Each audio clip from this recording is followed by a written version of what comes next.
Enzyme action का mechanism of enzyme action.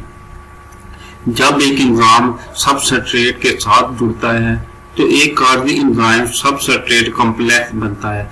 इसके बाद एंजाइम रिएक्शन को कैटालाइज करता है और सबस्ट्रेट प्रोडक्ट में तब्दील हो जाता है। कॉम्प्लेक्स टूटता है और एंजाइम और प्रोडक्ट आजाद हो जाते हैं।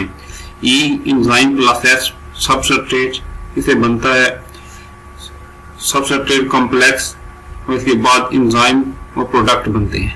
एंजाइम एक्शन के मैकेनिज्म की वजाहत के लिए एक जर्मन कम्युनिस्ट एमिल फिशर ने 1894 में लॉक एंड की मॉडल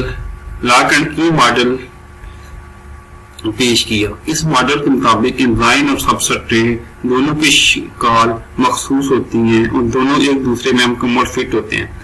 इस मॉडल से एंजाइम के मखसूस होने की वजाहत मिलती है। 1958 में एक अमेरिकी बायोलॉजिस्ट डैनियल कोशलैंड ने लॉक एंड की मॉडल में एक तब्दीली की तजवीज दी और इंड्यूस्ड फिट मॉडल पेश किया। इस मॉडल के मुताबिक एक्टोसाइट एक बेलचक साख्त नहीं है, बल्कि ये अपना काम करने के लिए इस शक्ल में डाल जाती है जिसकी जरूरत होती है। एंजाइम एक्शन का